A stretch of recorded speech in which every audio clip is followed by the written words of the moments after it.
Hello, hello everyone. Thank you so much for listening. I am Mandy Mucci and I am the host of the Bold Moves podcast. This is episode 9, as in did I catch a niner in there? And today I am talking to someone who wears many hats. Her name is Elle Russ. She is an actress, an author, a coach, life coach, health coach, does a ton of amazing, fun, interesting things. But what we talk about primarily, at least in the beginning, is her book, The Paleo Thyroid Solution. I want to give a disclaimer and a little bit of a warning. First, with the disclaimer, we talk about being bold in going against doctors' orders, and not necessarily that, but really questioning what she was told by doctors. I want to first say that this is not intended to be medical advice. This is not bashing doctors. This is not saying don't listen to doctors, but really just kind of a reminder to always think critically and question things that you're told. Don't always take things at face value, and make sure that you're really being an advocate for yourself. I also want to warn you that because Ella has spent so much time really becoming an expert in this field, in the beginning it's a little bit science-y, but I promise it isn't the whole time, so stick through because there are a lot of amazing nuggets of information and inspiration and motivation that Elle shares. Of course, at the end of the podcast, I will be telling you about how you can win a copy of Elle's book, The Paleo Thyroid Solution, as well as some bonus prizes for a couple lucky winners as well. So make sure you listen, and I hope you enjoy it.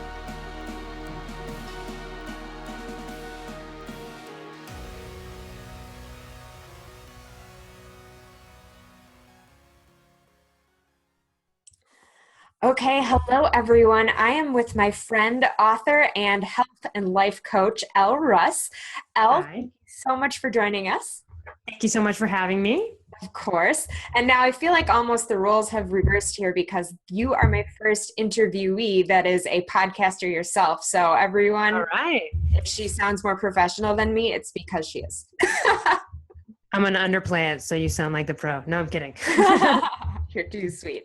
So the podcast is called Bold Moves. We're talking about different bold things you've done. And I did mention that you're an author and you are number 1 in 3 categories right now on Amazon. That's right. Women's health, paleo, and thyroid conditions for the Paleo Thyroid Solution. Awesome. That is incredible. 3 categories. Very cool. Well, a very, very bold move. It is a bold move. And I want to talk exactly about the bold moves that led you to writing this book, which doesn't necessarily sound like completely bold moves, although deciding to write a book in itself is a bold move. But I know that some of the decisions that you made that got you to this point are definitely not routes that everyone takes and things that take courage. So if you want to share how you got to this point and, a little bit about you aside from, just the titles and the thyroid situation, give us a little background, that would be awesome. Yeah, sure. So where do I start? Well, with the book anyway, I was already a writer, but I was not interested in doing any kind of thing, nothing health related or nonfiction related. I was only interested in comedy and TV and film, which is mostly where my writing has been focused. And I had been hit with hypothyroidism twice in a decade. Sounds strange to say that. It was like, well, what, getting hit with it twice. The first time I got hit with it, I became my own doctor. Very bold move, and I'll go into details about that. I dosed myself, took my own blood work, fixed my first problem. Then I got a second problem where the medication I was taking, it's sort of a nuanced problem in the thyroid world called reverse T3, and I won't get into the details right now about that, but I had a reverse T3 problem, and that is a even rarer situation that most doctors don't even know how to treat. So twice in 10 years, I was left in the dust on my own to solve my own hypothyroid problem myself. I'm not a doctor or a scientist, hated science growing up, hated math, not that type of, brain, didn't have that type of interest, but I had no choice because I was left in the dust by in 10 years, over about 40, 50 endocrinologists and doctors and people that I wrote and saw over 25 in Los Angeles, and no one would help me.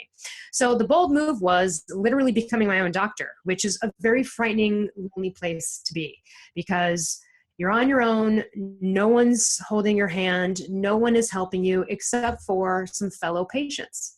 So that's the nice thing about online forums, and people starting these groups where they're talking to another because they're relaying information, and someone who's been through it is going to know a lot more about it than even a doctor.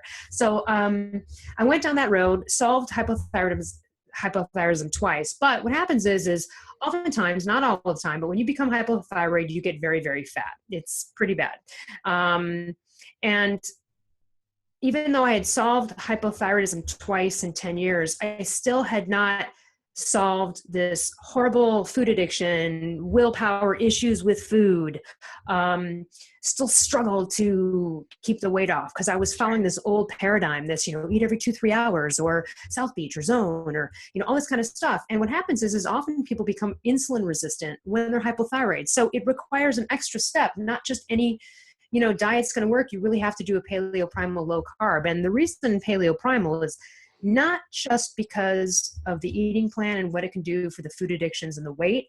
It's because it's the ultimate in blood glucose management. It's the ultimate in adrenal balance. And those two things are so heavily tied into thyroid hormone metabolism that even if you were a person who had no weight issues and you were on thyroid hormone and you were doing well, your optimal way to live to make sure that continues that way to avoid problems would be the Paleo Thyroid Solution.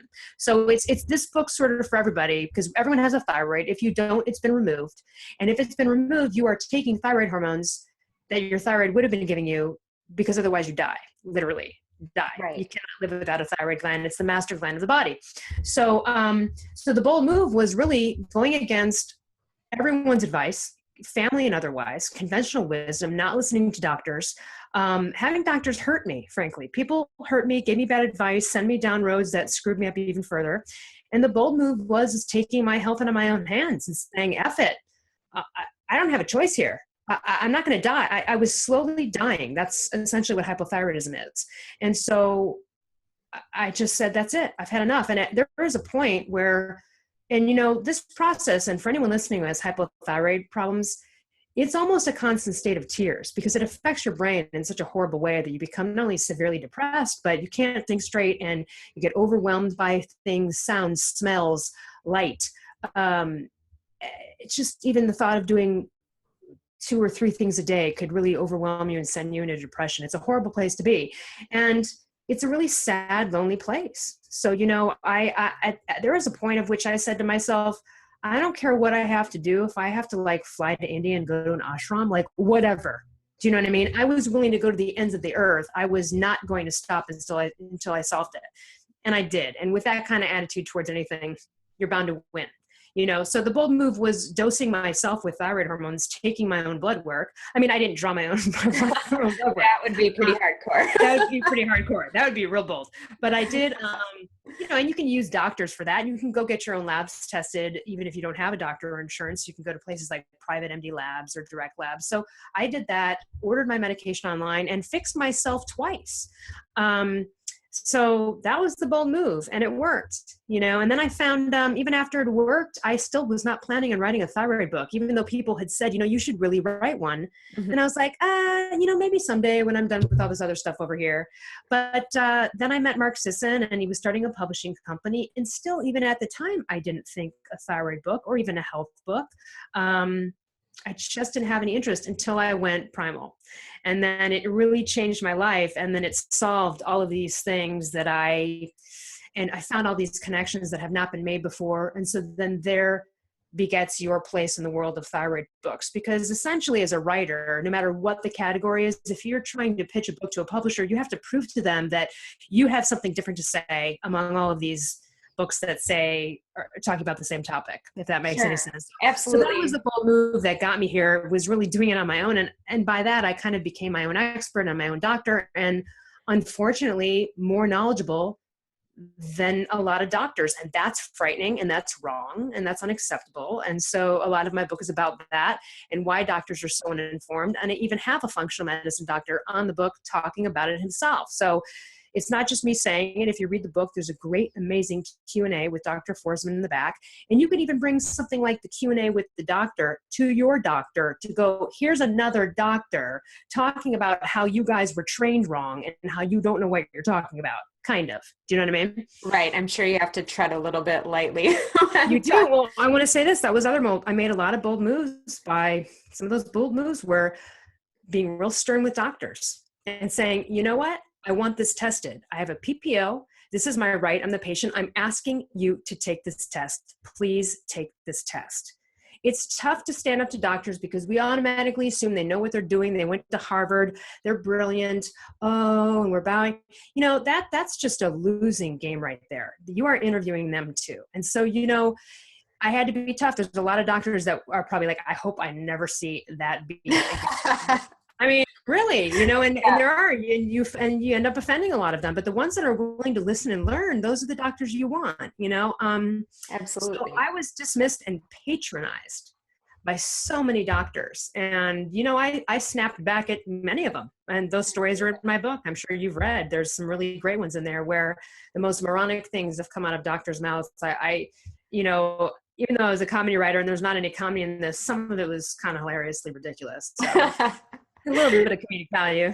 Yeah, it can be kind of over the top. So I want to back up just a little bit on a few things.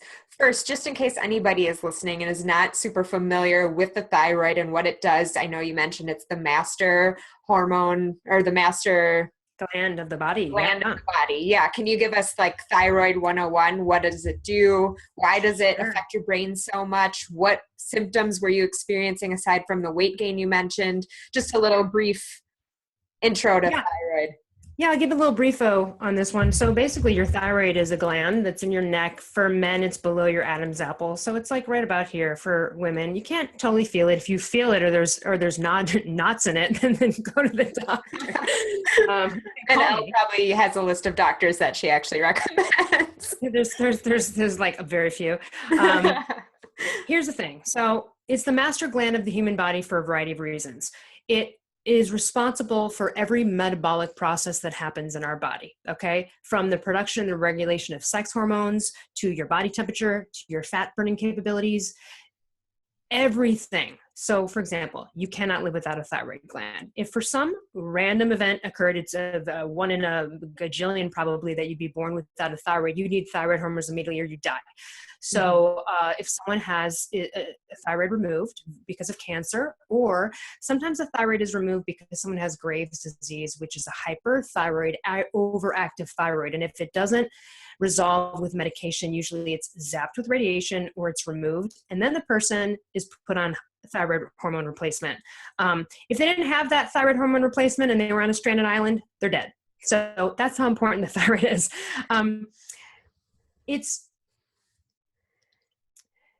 There are really only kind of 3 things. There's so many peripherals, and I'm going to simplify it though. But so this is essentially what you need to know. Your thyroid's here. Your brain, when it senses that your blood is low in the thyroid hormones, it sends a signal to the thyroid called the TSH. It's called thyroid stimulating hormone. It's not a thyroid hormone. It's a pituitary hormone. And what it does is it's sensing when the blood gets low, it sends a signal to the thyroid outputs what it needs to. Okay. When the thyroid's working properly and the person doesn't have a problem, then the thyroid pumps up, and these are the only other 2 things, and it sounds confusing, but you guys will get it. It pumps out really 2 things, T4 and T3. Now, pumps out about 80% T4 and about 20% T3, and then a lot of that T4 is going to get converted into T3. Okay. People might go, this is confusing. I'll explain. T3 is actually the only thyroid hormone that matters to human life. It's the only thing that matters. In fact, I've had no T4 in my body for 4 years. T4 is a pro-hormone.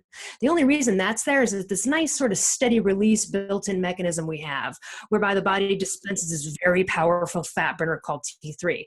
Now, if any of your audience were to go online right now and you typed in T3 or liothyronine sodium, which is what it is, or Cytomel, which is the brand name, you're going to get about 50,000 bodybuilding websites that pop up. And you're going to go, and you're going to be like, what the hell? Is it because T3, Terminator 3, Judgment, is it Judgment Day, Arnold? I wish it was actually, that would be a more awesome explanation. Because T3 is such a potent fat burner that bodybuilders abuse it and jam their bodies with it for 6 to 8 weeks before they need to burn all the fat they can to go to a competition. That's crazy. Now, they screw up their thyroids. It's a bad choice. If anyone out there's like, oh, I need to lose a little weight, I think I'm hypothyroid, I'll go get T3. Bad call. You'll ruin yourself if you don't know what you're doing. You will literally ruin yourself. You have no idea what you're doing. You could really screw yourself up. So don't do that. But that's what they do. Do not. Yeah, do not do that. But that's what they do, because it is the most important fat burner. Now, if someone has too much T3 in their body and they're hyperthyroid, those people are often too warm, clammy, sweaty. They're skinny. They have bulging eyes. They are crapping all the time. They can't gain weight. That's someone who's hyperthyroid, too much T3. And it affects our heart rate. So that person would be heart attack potential. So someone who's got uncontrolled hyperthyroidism, that's like a heart attack in the making if it's not controlled. Okay. That's why that's it. And that's a different situation. And it's much less common. The most common thing in the world of epidemic proportions is hypo, underactive thyroid. So T4, T3. The T4 is only there to convert as your body needs it into the thing that matters, which is T3. Okay. Here's the problem, and this is why people remain sick for years, why endocrinologists are classically the worst people to go to, why this is the dumbest thing in the world that anybody should suffer from. It's because doctors are just testing the brain signal and the T4. They're not testing the thing that matters. Like, is the T4 converting? Is it converting into the biologically active thing that matters? That you actually need. So to give everybody a quick, they'll have to listen to it again or write it down. This is a basic, pretty substantial comprehensive thyroid hormone panel. It's TSH free, as in freedom, free T3, free T4, reverse T3, and then 2 Hashimoto's antibodies, which is TPO-AB and TGAB. Those 5 right there are a great, that's a comprehensive thing. Now there's peripherals like B, vitamin D, DHA sulfate, ferritin, which is iron storage. There are components to this that also matter. Okay. And a lot of doctors don't even know that. So people are treated with, and this is the problem too, classically people are treated with a T4 only medication. And then those doctors are only testing the T4 and the TSH, and they're not testing whether or not it even turned into the thing that matters in the first place. What we know is that free T3 is really how people feel. So your free T3 result is always pretty much corresponding with how one is feeling and symptomatic. When you have really low T3, you feel like crap. Horrible. And most hypo patients have extremely low T3.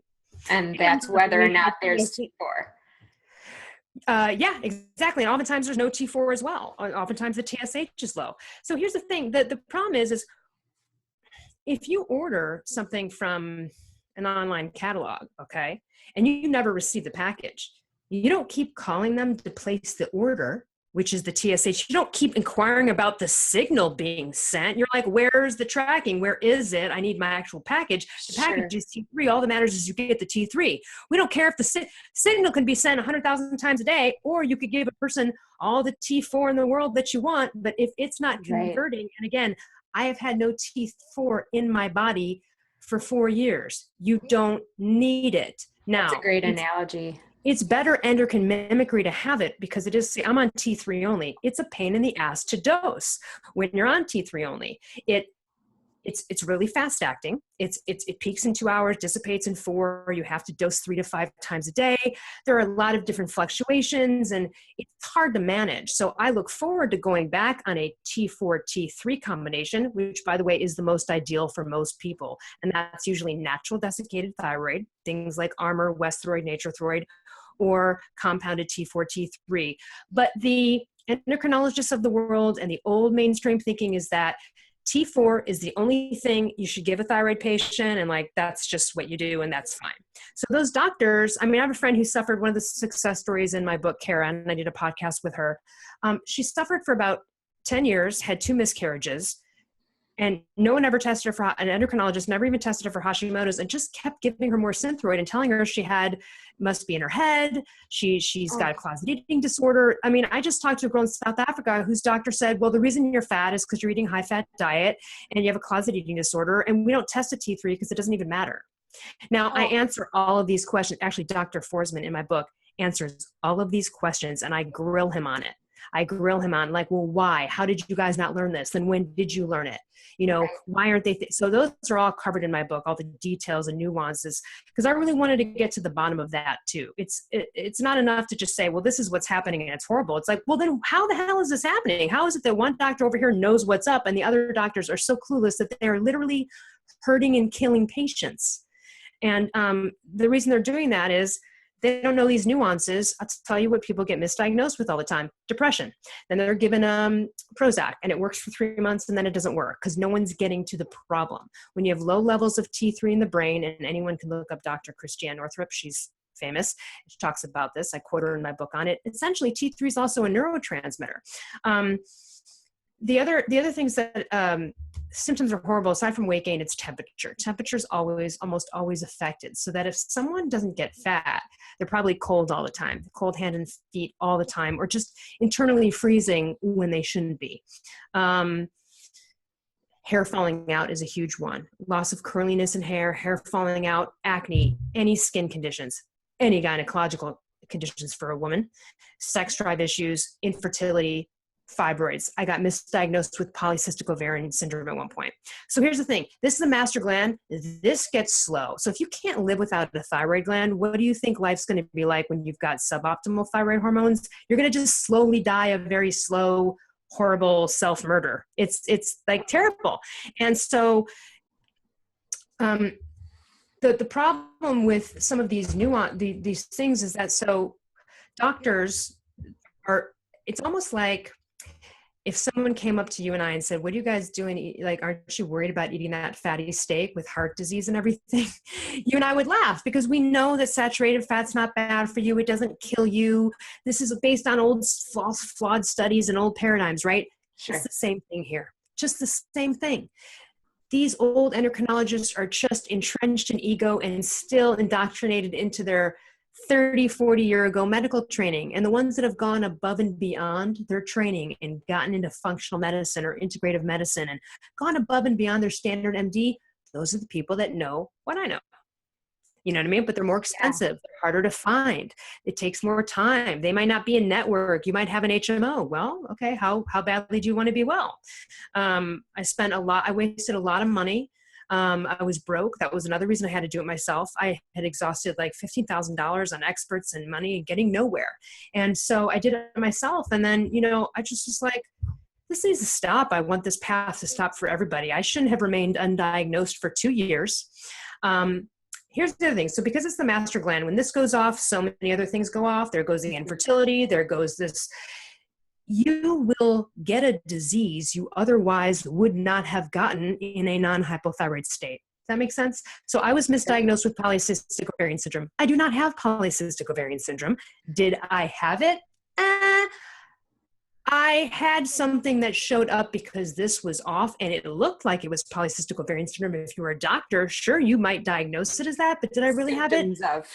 That's right. So this is the master gland. It's pretty like if you have high cholesterol, look at your thyroid. You've got high blood pressure, look at your thyroid, look at insulin resistance. High blood pressure is almost always insulin resistance. If you've got fertility or gynecological issues, don't just go on the pill. Don't just take a Band-Aid. Get to the bottom of it. There's a reason you're off. When I started having problems, I was 30. I had perfect gynecological health. Therefore, so did all the women in my family. I got my period early and I was like, oh, whatever. Then I got it 2 weeks later, then another 2 weeks later. Then it just kind of never ended. Then I got put on birth control pill after birth control pill. And that didn't even work. So I went down this whole path. And you know why? The whole time, all the doctor was doing was testing the TSH going, it's within range. You're testing a signal. You're not even testing a thyroid hormone. You're just testing a signal being sent or not sent. That doesn't matter that it's within range. That's the other problem. And I know what's optimal in the range is not just necessarily what's in range. So endocrinologists, for example, are classically, if they're going to even test it, they're going to look for free T3 that's only in the middle of the range. They won't want you above or below or whatever. Well, my friends, when I see the results, my friends sometimes only do well when their free T3 is at the top of the range. Or a little bit over. This is an individual thing. Some people run a little bit low. So that's why they're classically the worst to go to. They're also the ones that are still using outdated old thyroid protocols and old thyroid fears. when I started T3 only, I heard people being like, you're going to kill yourself. You're going to give yourself a heart attack. I had doctors totally freak me out. And I just knew, I knew it was going to save my life, and it did. And at that point, it was the only thing that could have saved me.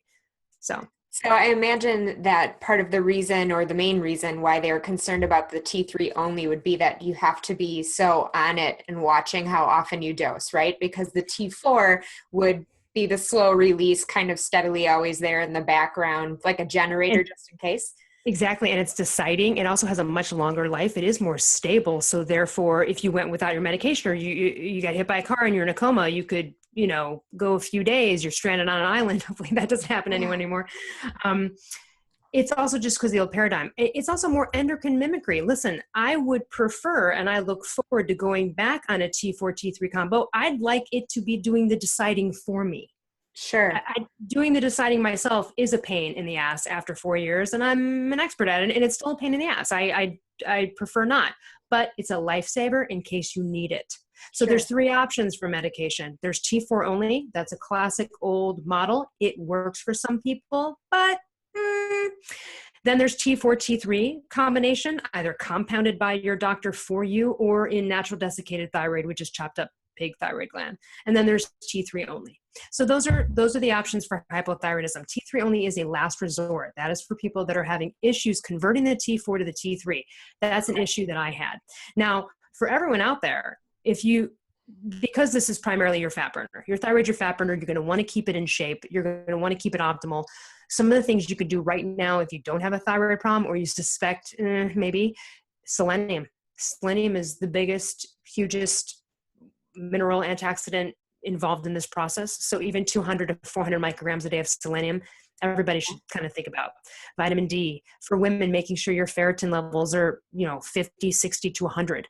Often women are very anemic. That can cause a thyroid problem. So right now, you could go get your ferritin tested for $50 on your own and take a look, and especially menstruating females. I mean, there are men that are low in it too. And the reason is because when you're hypothyroid, your body doesn't hold on to nutrients. So you often become deficient. Also, gastrointestinal, you produce less hydrochloric acid, your inability to digest food. Constipation is a huge, huge symptom and a problem. So much so that even laxatives won't work. It's horrible. There's so many symptoms. I have 30 in my book, from inner itching of the ears to heavy legs to tendinitis to or carpal tunnel syndrome. A really big one though is anything brain. So if you feel like you're getting dumb, or you sense that a friend is lost motivation and lost motivation for their dreams in life, and they're just sort of kind of giving up, that's an indication. It really is. It's not just they might be depressed. No, they might be depressed because they have a thyroid problem. And that's a slow thing, because it can come on real slow for people. And then they just think this is part of aging, and they worry about the brain kind of silently, and they're not talking to people about it. And I had a friend who I didn't ever think was hypothyroid at all, but I noticed in 2 years, she stopped kind of working out, started to get real, you could just tell she was kind of dead staring into space a lot, not paying attention. She kind of was narcoleptic in a lot of ways. And you could just tell that she lost any enthusiasm, and she couldn't access positive emotions. In talking about law of attraction and tending and trying to create her own reality, she couldn't even access certain emotions. And we got her thyroid tested, and she had Hashimoto's, and had no idea. She's my best friend for years. We had no idea. And, her antibodies and the thyroid stuff, and she was eating a lot of gluten, really causing a lot of brain fog. She turned it around in 6 weeks. That's amazing. No joke. Took a bunch of supplements, was religious about it. It went hardcore, strict paleo primal. If you saw her 6 weeks later, you would have been dying. Body, everything, her hair even. I was like, what, your hair is? I mean, she had, thin, oily, just dull hair, for a while. And it was the best I'd ever seen her hair. She was deficient in ferritin and D and B12 and had eating too much gluten. And you know what? For people with Hashimoto's, you really can't eat grains because they trigger it. So that's another paleo avenue there. So sorry, now I'm just rambling, but go on about this. It's super interesting. And the thing that excites me most about your rambling, aside from the fact that I'm learning to and getting reviews of stuff that I've read and we've talked about before, but I think what's amazing is that somebody hopefully listening to this podcast is going to be helped from it. So that's the best part about it. I did have a question. Yeah. So you mentioned, most of the people I've ever heard of who have told me they had thyroid issues have been female. Is this something that primarily affects females? Unfortunately, it's disproportionately a women's disease. 1 out of 8 women will get a thyroid issue in their lifetime. And a lot of women get it after they've had a couple of children. Okay. So you've had a child and you're up all night and you're tired and you're exhausted, as you should be, and hormones are adjusting, but 6-8 weeks later, you're still listless. Time to get the thyroid checked. Often also, if you're on thyroid hormone medication and you're doing well and you want to have a baby, you need to monitor it more during your pregnancy because you might need more for the pregnancy. And then you drop it a little bit after you have the baby, etc. So it needs to be more monitored in those situations. But anyone who's even thinking about becoming pregnant, if you would like to avoid the possibility of a miscarriage, and I just talked to someone who had 2 of them because she had no idea that this was affecting that part. So she was going for trying to get pregnant anyway, even though she knew she had some autoimmune issue, and she ended up having 2 miscarriages in 1 year. It doesn't need to happen. It's heartbreaking. And so, and she'll be able to have a successful pregnancy. It's just once she gets these levels in order, and it doesn't take long. So if any female is looking for getting pregnant, I mean, first I suggest do a nice clean detox on your body, make your body a good state to create a life, and then make sure all of these nutrient levels are in order before you even conceive. It's just, you're going to have a better chances there. Yeah. That's a great piece of advice. And I definitely want to, in the show notes, include the tests that you said were good to get, and all of the details that might be if someone's driving and thinks, oh shit, I don't want to listen again, go back. So if you could send me those, that would be awesome. But as much as this is fantastic and I've really loved learning about it, I know there's obviously more to you than the Paleo Thyroid Solution, and I do want to get back to that. But you mentioned that you have written comedy. I know that you are an actress and that people can see you in some TV shows and things. So let's get a little more background on you. Yeah, well, I'm from downtown Chicago, and I grew up watching The Second City, which is, most people know, or where they cast most people from Saturday Night Live from. And so you see basically live Saturday Night Live shows growing up. And I always was like, I want to do that. But you grow up in a world where people are like, that's unrealistic, or you kind of learn through hearing talk that you're kind of shamed for creative endeavors, or not that my family did, but you just kind of go, and I thought, that's unrealistic. I'll go to law school and be a lawyer and make money and all that. So long story short, when I had the opportunity, another entire book could be devoted to this, but I essentially was able to kind of retire at the age of 23 and pursue my dreams. And so I pursued acting, and I went back and did The Second City. And so I've been doing sketch comedy and improv for many years. I do lots of characters and impressions. I have wigs and mustaches, and it's pretty hilarious. There's photos online of some of my characters and stuff. So I was performing at a very famous theater in LA for many years, and then that sort of led me to be a writer. But I will say this, hypothyroidism was what brought me there, because when I first came to LA, I was auditioning for ingenue leading lady roles, and then I got really fat, like ridiculous. Went from, let's say, I'll just give you the stats. I was 100 and about 10 to 15 pounds, 16% body fat. It's athlete level, and then went up to, with working out, went up to like 155 and about 30% body fat. Horrible. And how tall are you again, Elle? I'm only 5'2". So. Okay. I was like, I know you're shorter than me, but I don't remember how much. and right now at about 20% body fat. I'd like to get back down to 17, and I will. But yeah, there's just the insidious weight that you gain with hypothyroidism is a tough one. And I did have insulin resistance, which I discovered later. So anyway, the best part about it was, so when I got fat with hypothyroidism, and I was like, oh, well, I mean, I didn't know what it was. I was undiagnosed. I didn't know what was happening to me. I thought, well, you know what? If I'm going to be fat, I guess I'll go be the fat funny girl. I'll get back into comedy and I'll go be the fat sidekick or the friend. Because you know how they stereotype these things. Yeah. And that's just, I mean, that's not me saying it. That's just business. Sure. And so, I was like, well, I guess I'll go back into sketch comedy. I mean, that's what I do. It's what I love. And it was the best thing that I ever did because it made me a better actor. I became a writer as a result of it because I wrote hundreds of sketch shows and hundreds of sketches. And then one day a buddy of mine, comedy buddy, and I were like, you know what? Why don't we write a pilot? Why don't we write a screenplay? Have you ever done that? No, I haven't either. And then, then it just spiraled from there. So you can visit elleruss.com and learn about my work, but I've got a great sort of primal documentary coming out, not about primal eating, but it's sort of a primitive culture documentary coming out with Lauren Hutton, who's the voiceover, and she's got a wonderful voice for that. And I'm really proud of that documentary. It's called Headhunt Revisited, so anyone can look that up online. And then I was on Brooklyn Nine-Nine last year. This week I had an audition too, at CBS. So it's still fun and I love to do it. And then I love the podcasting. It's still, again, using my voice.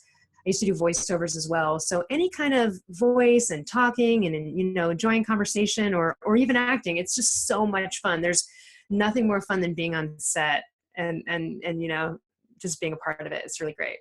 Absolutely. So actually hypothyroidism was a blessing. I was going to ask if you felt that, you're Absolutely. Almost glad that you went through it. And I'm sure having helped so many people and continuing to help so many people contributes. Yeah, that is the emails that I'm getting on a daily basis from people who are just like, I'm crying on and off reading your book. I feel like you have a video camera in my house and and that's why just got goosebumps. I know, right? And it's so wonderful. And, that was the whole point. If only even if I only reached one person that could end a train of 2 years of being undiagnosed or 10, or just also too, I've read over 30 thyroid books. So, I know what they are. And I never heard, first of all, I wanted to see photos before and after. I wanted to hear also like, what was it like? I really wanted to hear I wanted to relate. Sure. And just to be out there, my story is pretty horrific and terrible, but I will say to everyone, I was practically agoraphobic inside, crying at least once an hour, all day, every day, for years, you guys. It's a horrible, horrible place to be. It's lonely. When people can't see it other than the weight gain, they think you're crazy. Your doctor's telling you you're fine. I was just going to say, insult to relationships are ruined. Doctor. People get fired. You understand? People get divorced over this.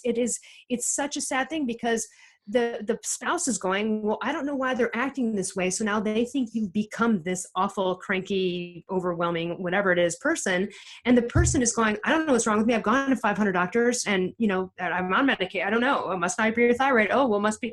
And you know what I mean? And then you're living with this seemingly hypochondriac person and they're not. They're just undiagnosed or they're mistreated by their current doctor on thyroid medication.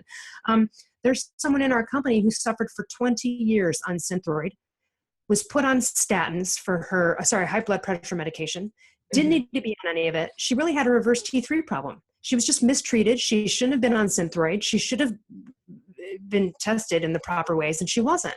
And I went to the endocrinologist with her, fought with her endocrinologist. It was not a pleasant meeting at all. And the patient, when we walked out, was bawling, crying and in my face. And she's like, the doctor didn't even look me in the eyes, ask me anything about myself. And here I am. And I'm going, yeah, of course, because I know this already. To that by that point. She was just like, what is it's a really dark place to be when you feel like a doctor's just called you crazy. And that's what happens to every hypothyroid patient I meet, a doctor tells them that they either have a closet eating disorder, they need to eat less and work out more, or it's all in their head, or it's not their thyroid, everything's in range and they're fine. And my doctor had tapped me on the gym shoes and he just goes, just use these more. And I was like, I'm freaking working out 2 hours a day. I'm eating 800 calories a day. Don't you dare tell me more, so, and by the way, that was exacerbating the problem. So if you do have hypothyroidism and that's why you're gaining the weight and you're a mess, don't work out. I know that sounds horrible, but it's got to be so light because you're actually hampering your healing process by exhausting your adrenals. So, anyway, long story short, the hypothyroidism was not only the best thing that happened for me and turned me into a writer and got me back into the comedy world, but honestly, and I said this before, I was judgmental against people who were fat. When I was super fit and I was 30 and I was look good, I would kind of, I'd walk by some maybe obese people at the mall and I'd be like, oh God, to myself, I'd be like, oh, please just stop eating. Or just kind of shitty and judgy. And I'm not a catty, crappy, judgy person at all. And I wasn't like a total B or anything. It's just, I think I had some judgment, like you're not working hard enough, right? Because I was working really hard, right? I was struggling, to keep off with the sugar burning lifestyle. So I'm really glad I got smacked in the face with this because then I got fat and bloated, and then people judged me. And I saw people roll their eyes at each other when I would talk about working out every day. And I saw someone roll their eyes at another person like, yeah, right, she works out. That's a horrible day. That's like, I cried went after that. That's tough, because you're like, I am working out. I'm doing everything that I can. I have a thyroid. Like, you wish you could wear a sign. Like, I have a thyroid. So this I was pre-sweaty selfie gym check-ins on Facebook. Absolutely. Situation. Absolutely. Totally. And so I'm really glad, because that's terrible. I don't want to think that way about people, and it's not true. It's really not true. So now when I see people that are obese or look bloated or have like riddled with acne or whatever it is, if they look unhealthy, there's a part, it's in an instant empathy. It's instantly like, oh, I hope they find out what's going on. Like, yeah. oh, like, oh, I hope you find what's going on. You know what I mean? I'm on your team. Yeah. Yeah. It's totally that kind of feeling. And so I'm glad I got smacked in the face with that judgment. I'm so glad I got smacked in the face. So, and I think a lot of people say this, you hear people saying things like, oh, breast cancer was the best thing that ever happened to me. And people are like, cancer? Why would I get it? Right. Your life changes. You see who your friends are. I have such a profound appreciation for feeling normal. Most people who've always kind of felt normal, other than getting a flu every now and then, they don't know what it's like to be horrifically hypothyroid with adrenal fatigue, etc. It is I can't even explain. I mean, I explained in my book pretty well, but it's such a nightmare that, it's literally just probably one of the hardest things to go through. And then there are still days, even though I'm so far beyond it, there are days when I'll be at the top of a mountain after a hike, and I will just start crying because I'll have a memory of my former hypothyroid self in some moment or some sad something. And I will just be like crying out of gratitude because I'm better and I'm not there anymore. So that contrast, I mean, I don't wish it upon anybody, but right. It is just, there are a lot of benefits to it once you get beyond it. Yeah, for sure. That's amazing. And I'm so glad that you feel that way. And I hope that so many people take your attitude if they're listening and experiencing any of these things, and hopefully can turn it around the same way that you have. I want to go back to one thing you mentioned. You met Mark Sisson. I did have someone who... Love Mark Sisson. I saw him yesterday and I'm like, I love Mark Sisson. I don't think everyone is like that about their boss. So he's obviously an amazing man. Amazing. But in case anyone's listening and is not familiar, she's mentioned Paleo Primal, and I know we had a couple weeks ago Danica Breisha, whose life was changed by the Whole 30 program and does a paleo. We work with Whole 30 too, yeah. Yeah, so if you want to give a quick background on what the difference is between Paleo and Primal and who Mark is, so that we can understand that third aspect of you, the acting, writing. Sure. Mark Sisson is the best-selling author of The Primal Blueprint, and he really is sort of the leader, probably one of the top couple leaders in the paleo ancestral evolutionary health movement. Primal is really Mark Sisson's branding to some degree, and it's a term. And in Primal, a lot of people would tell you that the differences between paleo and primal is that primal sometimes are a little bit more open with the occasional dairy or potatoes or things like that. That's what I usually say is I get to have cheese from grass-fed cows and stuff. Right. I mean, they might be a little bit more open than the strict paleo people. I don't actually necessarily see it that way, because there's people in the paleo community that also are cool with occasional dairy or drink, raw milk or something. So I'm not sure that that's exactly the distinction, but that seems to be what everyone's distinction is pretty on that one. But I think what most people feel about, and actually the doctor in my book knew about Mark before I even approached him to be on the book. He recommends Mark's Daily Apple and the Primal Blueprint to all of his patients because of all the paleo books that he read. He felt that was the most relatable, and he actually felt it was better that Mark wasn't a doctor, even though his background's in biology and his graduate level degree in that.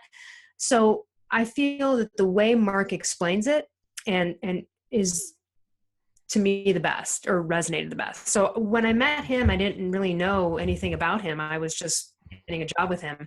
Mm-hmm. And again, just totally changed my life. And then to be able to get to host his podcast and all this other stuff, he's just become such a hero. And, obviously published my book, so Primal Blueprint Publishing. And so it's just been wonderful to work with him. And I feel like he's a mentor and a hero. And I mean, have you met him or just Tommy? I met him. Tommy met him. Yeah. Yeah. I'm sure it'll happen. Yeah, I don't think, and here's the thing, I'm a total no BS chick in every way. Absolutely. Every way you imagine. I Everyone who think knows people me can knows tell that. that already.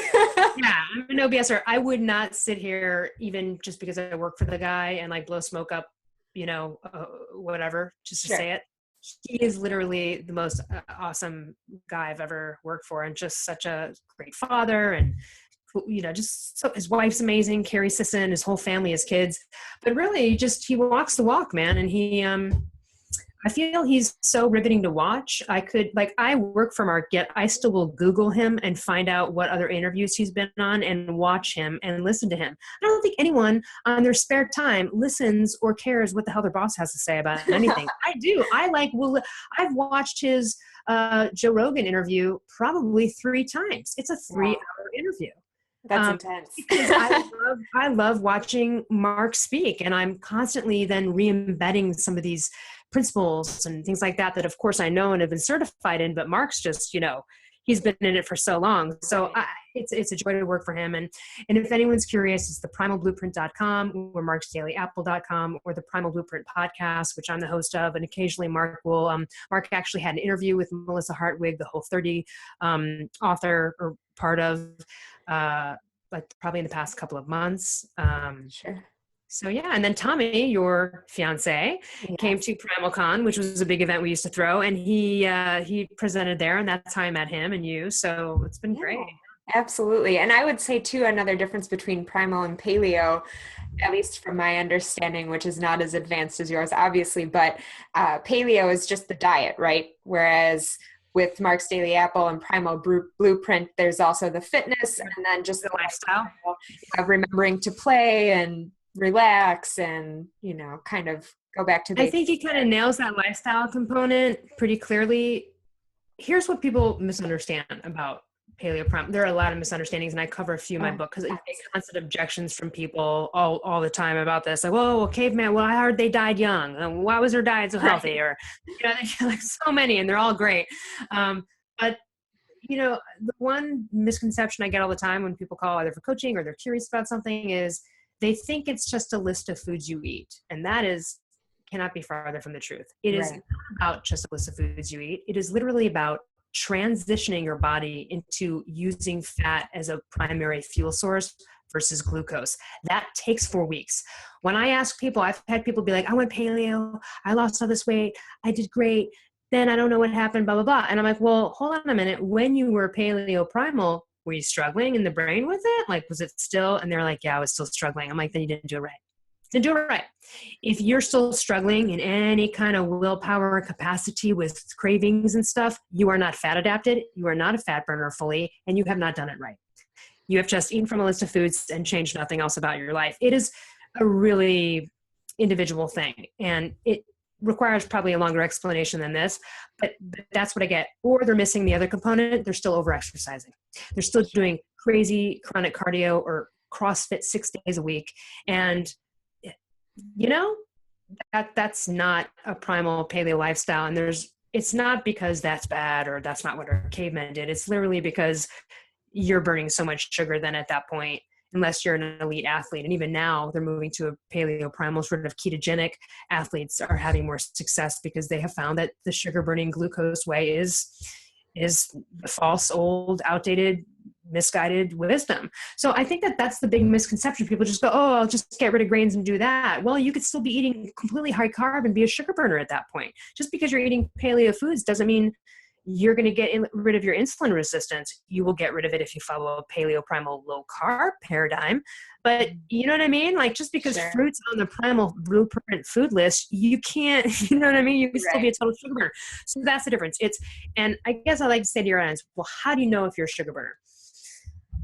I would say, can you go 8 to 12 to 24 hours without eating and have no energy drops and no lapses in brain function whatsoever? And most people would be like, oh my God, no. And I go, well, then you're a sugar burner. Because I could tell you right now that I could be fed and fueled on a spoonful of coconut oil for like 24 hours if I had to, with no problems. And I have gone 12 hours sort of accidentally, or just in the car, I'm here and there, I'm traveling, no meltdowns, no hangry. When you're hungry, you're just like, I think it's about time to eat now, but it's not like, I gotta eat, I'm gonna kill somebody, Right. So. Well, yeah, we went on that hike in Malibu, you, me, and Tommy, and none of us had breakfast or lunch and finished up around 2, and we're like, oh yeah, we haven't eaten. We do like a hike and then we did like a beach walk. We had a pretty good, Oh we did yeah, we did go for a walk on and the an beach. hour beach walk. It was like 3 hours worth of activity. Totally fine. No one was Right. like, oh my God, I have a headache, or I'm, you know what I mean? Or you're having these drops, or you can't think right. Sure. Um, and that is something most people have never experienced. Once you get to that point, that's when the biggest success happens, which is the best success for me about going paleo primal, is that it eliminated all of my food obsessions and addictions and everything, which I thought was a problem with me. I thought was something about me. It had always been that case, fat or thin, throughout my life. I still struggled. Either I was really thin and fit, but had to exercise such crazy mental willpower. You know Mhm. what I mean? And that never happens when you become fat adapted. And it's just an awesome world of freedom. And every success story on Mark's Daily Apple, that's what they usually say. And that's why. And when you're a food addict, it sucks because all you do is think about food. You're thinking about your next meal, then you're thinking about the next meal after that. You're hungry every 2-3 hours. Mhm. It's a shameful, awful, shitty place to be because you feel like something's wrong with you. You know you have an addiction. You've given it to yourself, unbeknownst to you, accidentally. We all did. That's how people end up with diabetes. Do you know what I mean? They Right. gave it to themselves and they didn't know better. Do you know what I mean? Because we're taught old conventional wisdom of eat 6 to 11 servings of grains and 4, barbell food Right. pyramid. So that's a big misconception, right? It's not just about the foods. It really is about becoming a fat burner from a sugar burner. And most people out there listening, or maybe not your podcast because they're into this stuff, but most people out there are sugar burners. Mhm. And that's the biggest problem. So if it fails for some people, then that's why. There's an element they're not doing right. They're either overexercising, the lifestyle stress factor is not there, their nutrient deficiencies, or they literally are still a sugar burner even though they're eating paleo primal foods. That You know what I'm makes sense. And if this is something that you struggle with, if you're listening to this, one of many hats that Elle wears is a paleo primal health coach. So she could probably help you figure out ways around that if you consulted her. So on that note, with the many hats you have, I mean, we've come across author, actress. You forgot welder? No, I'm kidding. I'm throwing out like all sorts of like woodworking. Let's get into this list. No, but what do you feel your purpose is? Because you're doing a lot of different things, but what drives you? What is your purpose? I really love helping people. I love encouraging people, life coaching and just helping people, whether it be through podcasts or coaching or just talking with friends who've got an issue. I've always been that person that someone came to and we're like, I've got this problem, or I'm going to go to my boss and ask for a raise. How do I approach it? Sure. And that's really kind of, one of my main purposes. And the other is I was a philosophy major. I have a philosophy degree. Learning about Yeah. metaphysics and all things related to how we think, what we think, and all of any philosophical discussions or issues. I read a lot of those kind of books as you do. So that's kind of a mission. And, and honestly entertaining. I mean, doing the comedy or any kind of and fun. Sure. But I feel like, one of the things I'd say the main thing would be, I've noticed that almost every single one of my friends in life has had an issue speaking up or asserting themselves. Mm-hmm. And they learn that that's sort of something I'm able to impart to people. And that makes me happy because I was raised that way. I was raised with, hey, you take your mouth with you. You don't let an adult even patronize you. You stand up for yourself. And it's hard sometimes, but I'm so happy at sort of what I've seen with some of my friends. And of course, then they're offering me things that I need to learn and that I need to grow, with as well. It's not just like I've got all these friends and I'm this master teacher, right? But Right. that has been a theme. So I love helping empower women and empowering people. I don't care who you are, men or women, to just, be confident. It's generated. Self-confidence is only here. Do you Right. know what I mean? Absolutely. I love coaching people out of looking externally that way and being able to develop that kind of self-confidence, and also just whatever the situation is, help someone stand up, take charge. And, that's what I did. And that's why I got better. And that's then why I was able to write a book too. So, I think those are valuable qualities I have to offer there. Yeah. Absolutely. So you talked about how, you were basically raised to always be an advocate for yourself, advocate for others, help other people be an advocate for themselves. How did you get to a point, at the beginning, we kind of went quickly through your story and how you came to write this book, The Paleo Thyroid Solution. How did you decide to become your own doctor? It seems like you were kind of thrown into it and forced to, but if you could give any details on, what exactly went into, all right, well, this isn't working. I need to figure out these blood tests. I need to, all the steps that you took. Well, after getting just sort of discounted by doctors and being patronized, and also I just was, everything that was suggested to me either hurt me, or like doctor told me to take progesterone. I didn't need it. Then I had to get off that. Like there was all sorts of just bad doctoring going on. It was when I was really speaking to fellow patients online. Mm-hmm. And it's not that they encouraged me to do it on my own. It's that I knew that, here's the thing. I mean, I obviously had a gut feeling that I was confident enough and smart enough to do it myself. You have to have that. If you're not confident, I mean, there's always an air of it's scary, right? But I also was like, I don't have a choice here. And I also trust these other patients that can sort of help guide me or guide information from books or elsewhere in research on how I might be able to dose myself and what that would be like. So again, it was crapshoot, but it worked. And I was meticulous about it. I took a lot of notes. I tested my blood pressure and my temperature and pulse constantly, and just really, really took notes. And when you're feeling that horrible and it's that bad, you'll do anything at that point. You'll do anything. I mean, that's why people fly all over the world to go to some clinic, right? I mean, you're at your wit's end, and I had enough, and I had just known. My experience with all these doctors, I was like, what? And I was out of money. That was part of it too. I literally was so broke that I was like, well, I can't afford doctors anymore. Can't afford this. Can't afford to keep getting mistreated and go see. The first person who finally diagnosed me correctly was a famous hormone doctor who had been in like one of Suzanne Summers' books that I had read, because I thought I might have had a hormone problem, and she had all these books on hormones. So I read one of her books, and there was a doctor in Beverly Hills on there. It was $600 just to get the appointment, not the lab work or anything else, just like $600 just to get tested properly. That was an anti-aging doctor. Those are the doctors that usually know more. So again, after 2 years being undiagnosed, all this money, finally someone was like, you are severely hypothyroid. And I was like, now I know what to do. And then after that, I felt like I had to train. Once I knew what it was, and got diagnosed properly, and my T3 was below the range, or at the very bottom of the range. Those blood results are in my book as well. So I had almost no T3 in my body. And it's, absolutely corresponded with every 30 of those symptoms that I mentioned in my book. Wow, that's incredible. So obviously, as you mentioned, having no T3 is killing you slowly. That's a terrifying prospect. And, a lot of bold moves have popped up, whether we call them that, as you've mentioned them, or not.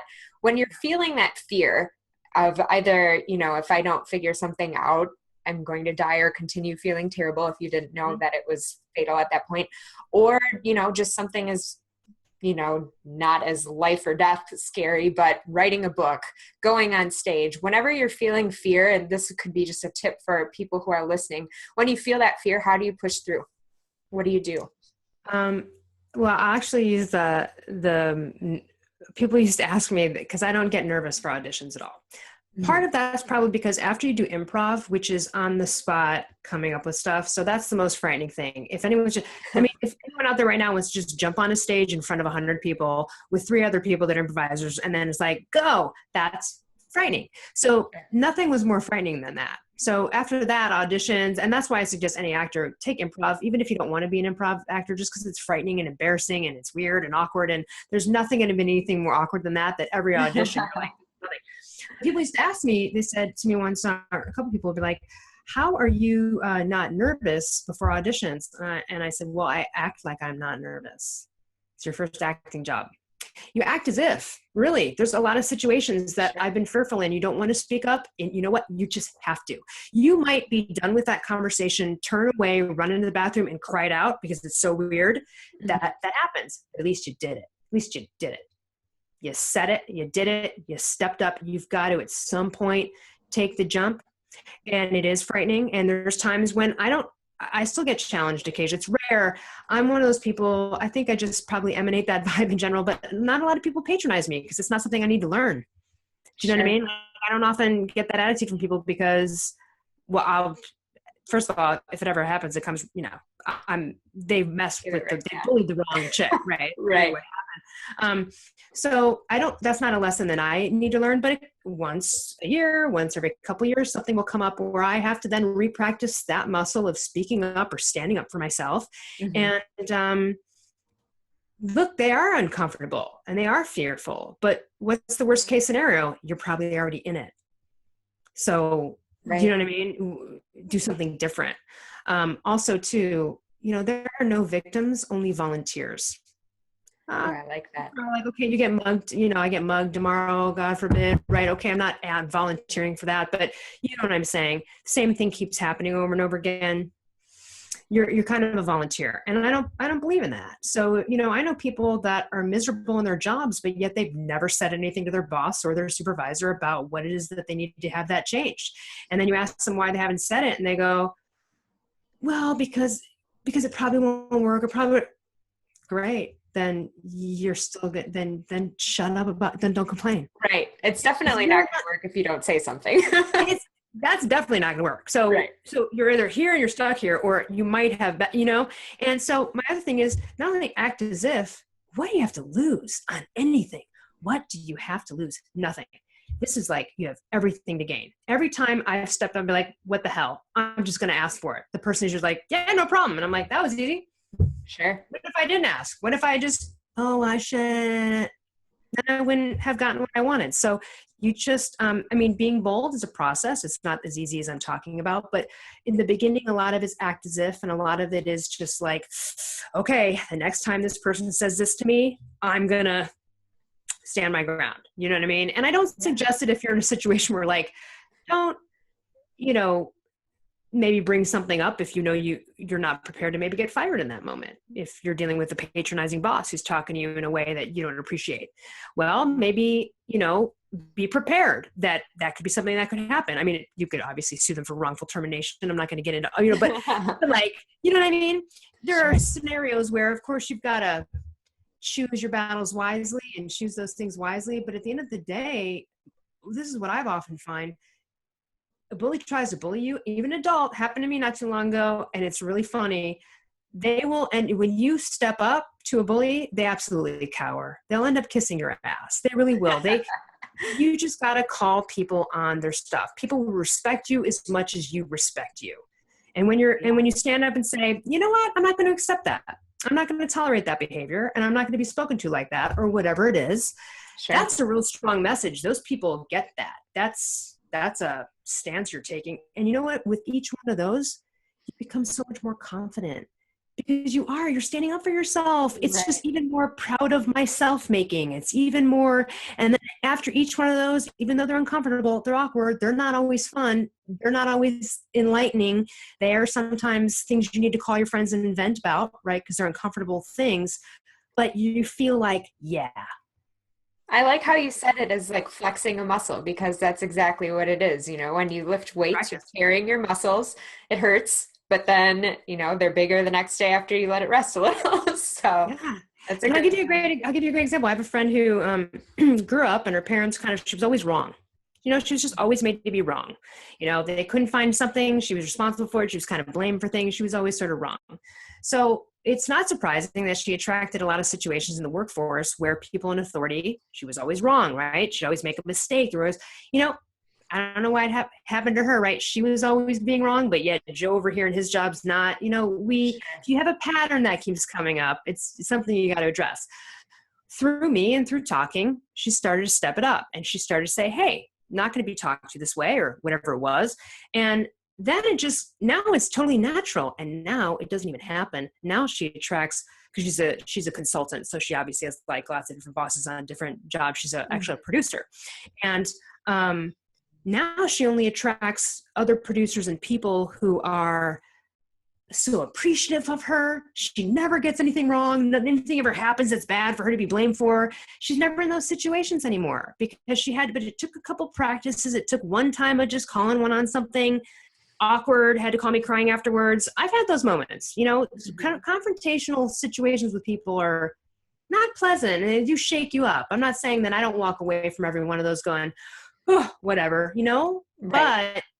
But you feel so much better in the long run, and what it builds for your self-confidence and self-worth means so much more than not having said it and not having done it. You know what I mean? So it's baby steps, but it's possible. And then you start to attract a whole new story where now she's never wrong. And now she has these awesome bosses and no one patronizes her. What changed? So I feel like the universe, God, whatever you believe in, you're going to continually get thrown the same challenges like that, these same patterns. If you're a person that's like, why does X always happen to me? Right. It's because you need to step up and fix it, and then you will stop attracting it. But until you address it, you're going to continually get the lesson until you learn it. You know what I mean? Yeah, absolutely. That's what I believe anyway. Yeah, and I love that you described it as a lesson. You're getting a lesson until you learn it. Not like you're getting a hardship or you're getting no punishments situation, or it's a lesson until you learn it. That's great. Do you have any great lessons? Yeah. Do you have any other lessons for us or advice that you'd like to impart? Aside from the speak up. I like that. That's a good one. I'm a big fan of being early everywhere you go, or whatever you do. I think it shows a level of, it's appreciated. It's a level of respect. I think, especially in the workplace with people, if people normally roll into your job at 8:30, start having their coffee, but the office is open at 8, get there at 8. You'll be more productive. You already have your coffee, 7:45, you're done. You're hitting the books and the phones before everyone else. I feel like that's a real true line of success, especially if you're in a corporate, environment where it's a situation like that. I really think everybody could benefit from self-inquiry. And I know you believe that too. Yeah. We have 60,000 thoughts a day. We can't monitor all of them. What are you thinking? Are you having crappy, shitty thoughts? Are you in other people's business? Are you thinking and judging other people? Are you daydreaming? What happened to daydreaming? Yeah. That's really what they've learned with all the intention experiments, the science behind intention working, are that the emotion and the feeling you bring to an intention is what activates that into your reality. So daydreaming, spending time creating your future in a really magical, fun way. I think a lot of people have lost that or lost the belief in that. So I'm a big fan of, starting to monitor the thoughts and getting clear and changing some things up. And as you and I, we've read a lot of the same books. There's plenty of books on this subject. That was going to be my next question. So any books on anything we've talked about? Obviously, Paleo Thyroid Solution is Elle's book. And if you are experiencing any of the 30 symptoms that she mentioned, worth checking out for sure. Or if you know someone who is, you can be the advocate for them too. But what other books would you recommend? And I'll put these in the show notes too, so that you can access them there. I read so many books. That's been I'll tell you what right now. People go on to YouTube. I love the work of Joe Dispenza. Joe Dispenza was in a movie called What the Bleep Do We Know? About quantum physics. And he was interviewed. He's done a lot of work on the brain and intention. And he is, he's got some amazing YouTube videos on intention. And if you want to learn about his work, you can Google Joe Dispenza. I love the work of Mike Dooley. He was in The Secret, the audiobook and the movie. He's a great life, positive, wonderful coach. And I love his books. Infinite Possibilities, Thoughts Become Things. Again, there's a lot of free videos on YouTube, that people can get into. If you're interested in paleo, primal not only is in my book, but obviously the Primal Blueprint. I have to throw that in there. I think the beginning to self-inquiry, even though it's gotten a bad rap, The Secret, especially because the movie has kind of cheesy production value, but the audiobook, The Secret, I think it's one of the biggest life changers, because within that audiobook, there are so many teachers interviewed. You're going to resonate with one of them, then you go out and you buy their audiobooks.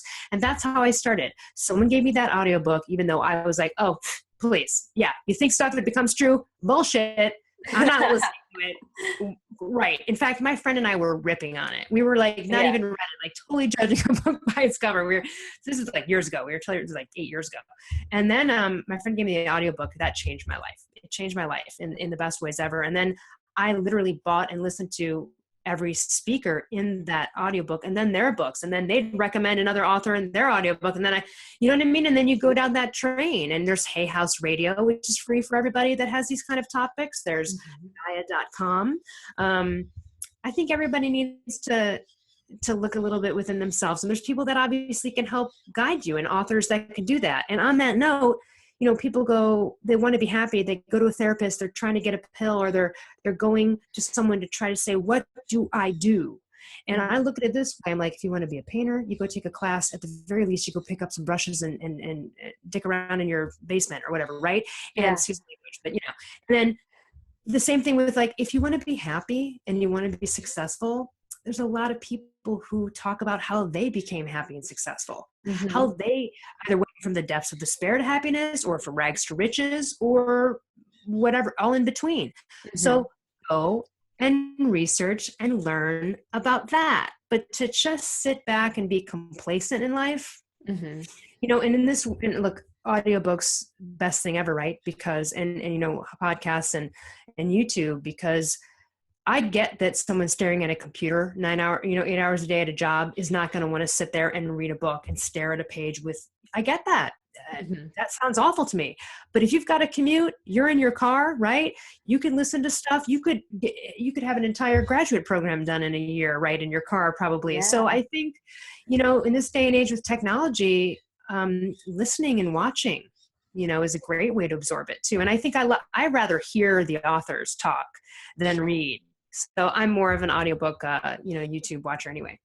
There you go. Perfect. Very long answer. Sorry. No, it was great. And I will definitely be putting all of those names and links to those in the show notes as well. And speaking of that, I also, of course, want to know, and want everyone else to know, where we can find you online. You mentioned elleruss.com. And on Instagram and Twitter, I'm _Elle Russ, ELLERUSS, Facebook under Elle Russ and the Paleo Thyroid Solution. And yeah, you can contact me through my website or learn more about me there. And there's links to IMDb if you're interested in the acting stuff or the other documentary project or anything else I'm working on. So, and you can find my book on Amazon, also at a Barnes & Noble, and everywhere. So yeah.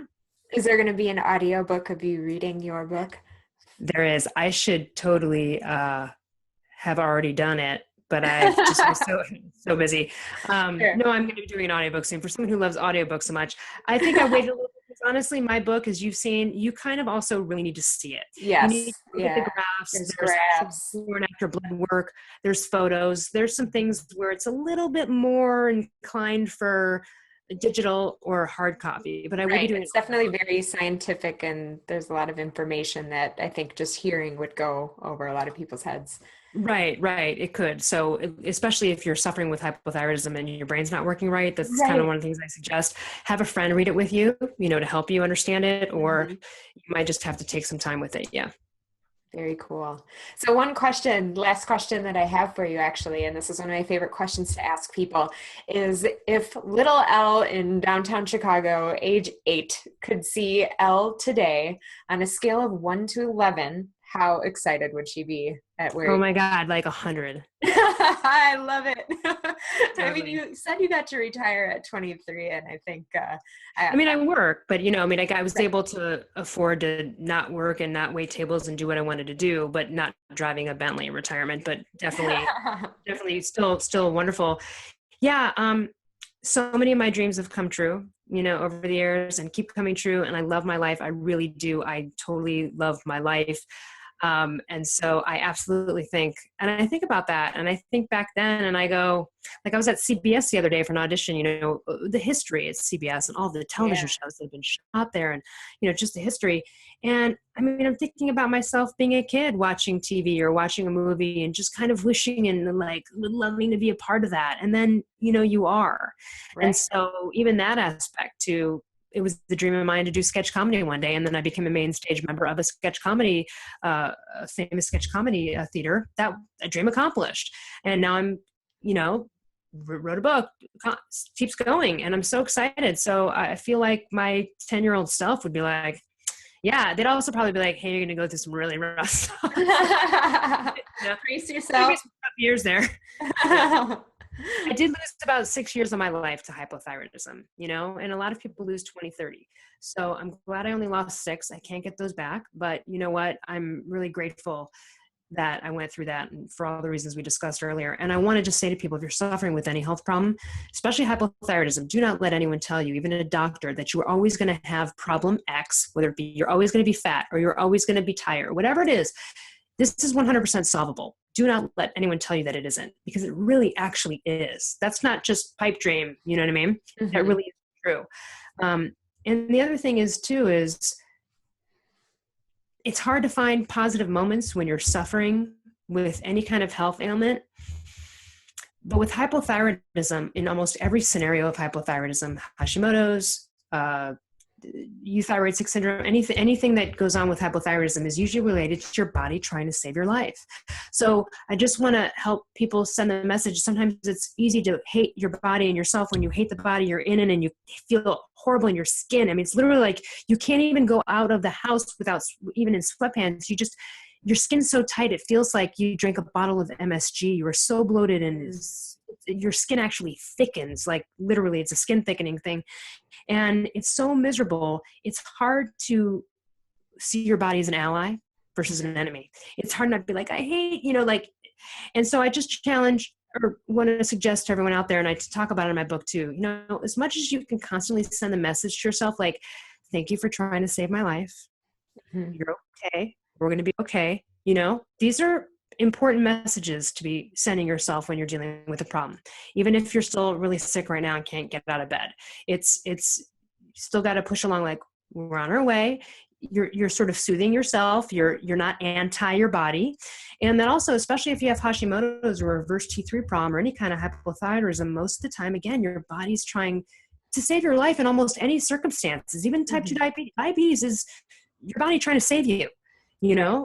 So I think that that's something we've got to, I didn't have this positive thinking down on the first round of hypothyroidism, but I did on the second round. And even though I was horribly depressed in both, the second one was easier because I knew I had hope. I'd already had the accomplishment of overcoming a problem, but I also had learned about The Secret, Intention, Louise Hay, all of these things where at least I was able to watch those movies like Heal Your Life, or listen to positive affirmations and do health meditation CDs. And you know what I mean? It, again, not that I didn't do the meditation and then cry my ass off to a friend afterwards for 10 minutes, but at least I was doing that. At least I was stepping into it, you know what I mean? As much as I could. And again, sometimes you can't even access the positive emotions, and I'm not saying think positively, but I am saying, your body's trying to save your life, and it's working in your favor always. And just because it's broken right now, you're going to fix it. This is fixable. You'll be on the right path. You just have to, and you have to keep telling yourself, I will find an answer. And that's literally what I was like, I will not live this way. No, unacceptable. Right. So everyone out there, you find your answer. And especially if it's with hypothyroidism, just don't let anyone tell you, X, Y, Z, just because you have this. Yeah. This is just a lie. Thank you so much for everything. I appreciate all the wisdom, all the encouragement. I think so many people are going to find what you've shared really helpful. So I really appreciate you. Oh, I hope so. Keep the faith, everyone. All right. Thank you so much. Thank you. If you didn't learn anything in that podcast, either you are not paying attention or you're already a thyroid expert, in which case you should definitely contact Elle so she can add you to her super short list. Again, I want to say that this is not meant to be health advice, medical advice, and I'm not saying don't listen to your doctors or doctors are idiots. just like any profession, there are some outliers who are going to be giving everyone else a bad name. So really, like I said at the beginning in the intro, that this is just a challenge to remember to think critically and not just accept what people tell you because you think they're right, but to make sure that you do your own homework and investigate and be certain that you're being an advocate for yourself, or if you're caring for someone else who is ill, for them. So thank you, Elle, for challenging those things so that you could help so many other people. Now, Elle wants to help you too. Like I mentioned at the beginning, she'll be giving away a few copies of her book, The Paleo Thyroid Solution. So go to www.mandiem.com/episode, EPISODE, and then the number 9. So mandym.com, episode 9, and that will have all of the show notes, the different links to find Elle online, the link to find her book, and all of those techie type things that we said, oh, we're going to put those in the show notes, like the blood tests that she recommends. Make sure you check that out. And then, of course, at the bottom of that is a place where you can enter to win copies of her book. For 2 lucky winners, you will get a 45-minute session with Elle, whether you want that to be health coaching, primal certified health coach, or life coaching, or if you want to be an actor or a writer, or if you just thought she was funny and would like to chat with her for 45 minutes, you can win that. And of course, if you don't have a Paleo Thyroid Solution need, or you don't think you do, you can pass on the book to somebody else, pay it forward. But as we learned, there are over 30 different symptoms that could be misdiagnosed as something else that could actually be a thyroid issue. So don't necessarily count yourself out unless you feel completely amazing in all aspects of your health. Anyway, thank you so much for listening. Make sure you tune in on Friday to get Elle's challenge to help you get outside of your comfort zone. And as always, have a sparkly day. Bye-bye.